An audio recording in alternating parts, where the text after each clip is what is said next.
નવદા નગરપાલિકા તરફથી અમે કરવામાં આવ્યા છે નાટક જોજો પછી ધીરે ધીરે ફેમિલીને વાત કરવાની કે અમારા સ્કૂલમાં આવું નાટક આવ્યું અને આ નિયમો અમે તમને જે સમજાવી એ તમે રૂલ ફોલો કરવાના છે ઓકે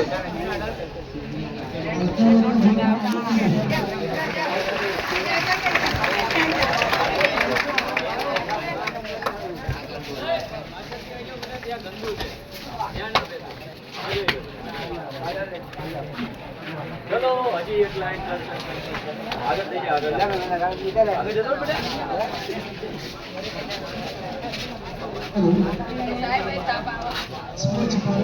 आप आगे नहीं जाओ बेटा स्पेशल स्कूल नवदा नगरपालिका ના સંયુક્ત ઉપક્રમે શહેરના જે ટેલેન્ટ સામે આવે છે ઘણી વખત એવું કહેવાય જે ભણાવવાથી કામ ન લાગે એ નાટક દ્વારા થતું જોવા મળે છે અમારી સિરિયલો પણ એક નાટક જ છે છતાં આપણે સિરિયલો કેટલું પણ અનુભવ કરીએ છીએ આશા મિત્ર જ્યારે આવ્યા છે આપણે મોટા એકેડેમીમાં એસપી સાયન્સ હતી આપણે તાળીઓ પાડી એનું સ્વાગત કરીશું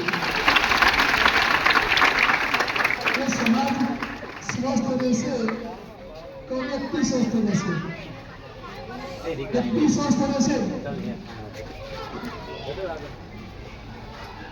સમાજ સ્વસ્થ રહેશે તો વ્યક્તિ સ્વસ્થ રહેશે અને વ્યક્તિ સ્વસ્થ બનશે તો આખો પરિવાર સ્વસ્થ રહેશે તો અમને હસવું આવે હસવાનું ના નહીં પણ જ્યારે નાટક ચાલુ હોય ત્યારે શબ્દો પ્રોપર પકડવા વિડીયો જોતારું છું ઘણા લોકો બીજાને બોલતા હશે એમાં હશે મારા હસવાનું એટલે વધારે સમય નહીં લેતા આપણે પહેલા અમને પરિચય મેળવીશું ક્યાંથી આવ્યા છે અને અત્યાર સુધી કેટલા નાટકો કરી ચૂક્યા છે ઘણી વખત એવું હોય કે ગુજરાતી ફિલ્મ હિન્દી ફિલ્મોમાં કામ કરતા હોય જાણીતા કલાકારો તમારા આગળથી પસાર થઈ જાય ત્યારે તમને ખબર ના પડે કે આ કલાકાર છે એ સૌથી પહેલા એમનો આપણે પરિચય મેળવીએ વારાફરતી એમનો પરિચય આપે અને ત્યારબાદ આપણે નાટક શરૂ કરીશું અને પાછળ બોર્ડ કઈ ઊંચું કરો થોડું દેખાય ફોટામાં ગરીબ મિત્રોને નમસ્કાર ગુડ મોર્નિંગ અવાજ ના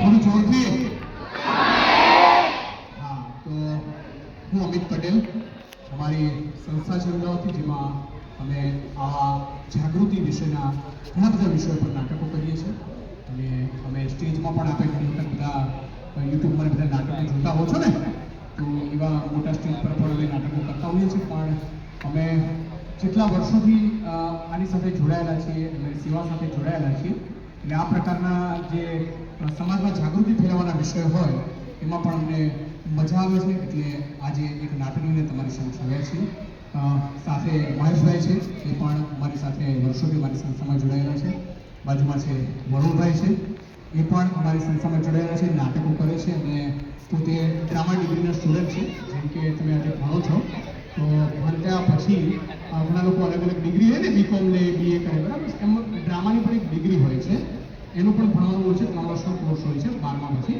તો આજે ડ્રામા કોલેજના સ્ટુડન્ટ છે વિજયભાઈ દેસાઈ એને ઘણી વખત યુટ્યુબના આલ્બમમાં જોયા હશે ઘણા બધા આલ્બમો કરે છે તો વિજયભાઈ દેસાઈ નાટકમાં મારા ઘણા સિનિયર કલાકાર છે અને વર્ષોથી મારી સાથે જોડાયેલા છે અને આશિષભાઈ પટેલ એ અમારા કોર્ડિનેટર છે બધું મેનેજમેન્ટ અને સંચાલન કરે છે તો અમે જે અમારી સંસ્થા આવી છે અને ખાસ કરીને યુટ્યુબ પર મૂકવા ચાલે ને નગરપાલિકા મૌધા દ્વારા અમે આપણી સમક્ષ એક નાટક રજૂ કરીએ છીએ તો બધાએ શાંતિથી નાટક જોવાનું છે સાહેબે કીધું એ પ્રમાણે કે હસવું આવે તો હસવાનું પણ સમજવા લાયક માહિતી આવે એને ધ્યાનથી સાંભળવાની અને સમજવાની બરાબર ને હસવું આવે ઈચ્છા થાય હસવાની તો હસવાનું પેટ પકડીને હસવાનું એનો વાંધો નહીં પણ પોતપોતાનું આજુબાજુવાળાનું પેટ નહીં પકડવાનું બરાબર ને હા રોજ સુધી આવો છો બધા એક સવાલ પૂછું આવડતું જવાબ આપણે નાના હતા બધું હા ના હા વિડીયો રમતા હતા ને તો આજે બધા એવી જ રીતે મને જવાબ આપવાનો છે ખાલી હા કે નામાં પૂછું ને એમ ઘટતા બેસી જાઓ બધા એનર્જી અને ઉત્સાહ સાથે. આ તો મને લાગે કે બહુ મજા આવે. હે પૂછું? જેટલા ઝડપી સવાલ પૂછો એટલા ઝડપી જવાબ હા કે ના માં. રેડી? બોલો સવારે વહેલા ઉઠો છો? કરો છો? નાહો છો? મગજ પર નાખો છો? માથું ઓળો છો? ખાવાનું ખાઓ છો? કપડાં બદલો છો? સાહેબ ભણવા આવો છો? સાહેબને ભણાવો છો? મોટા ભાગને હા પાડી દો. મતલબ સાહેબને ભણાવો છો વાત પાકી. હે ને? સાચું કીધું. કોણ ભણાવે છે કે આગળ ઓછું કરો? નથી ભણાવતા ભાઈ? સારું, વાંધો નહીં. પણ આજે આ નાટકમાં આપણે જે નાનકડો સંદેશ ભણવા જઈ રહ્યા છીએ તે નાટકની શાંતિથી નિહાળીએ. શરૂ કરીએ છીએ નાટક. અમે તમારી પાસે આવ્યા, સરસ મજાનું નાટક લાવ્યા. અમે તમારી પાસે આવ્યા, અમે તમારી સાથે આવ્યા.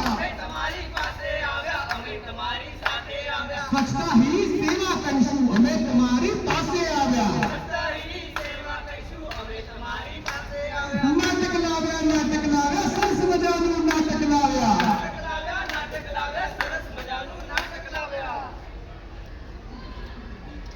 તો મસ્ત સવારમાં રેડી થઈને આવી ગયો છું. હવે જઈશું જોબ. અરે પણ એક વાત છે, અમારા શેરીમાં છે ને બહુ ગંદકી થઈ. હવે આમ ચાલતા ચાલતા જતા હોય ને તો કોક ઉપરથી આમ કચરો ફેંકે ને આપણા પર પડે. જો છે કોણ છે? એ શાંતમાં આવું રોજ થતું હોય. કાલે રાત્રે થયું ને હમણાં થયું. બોલો એ કોણ છે?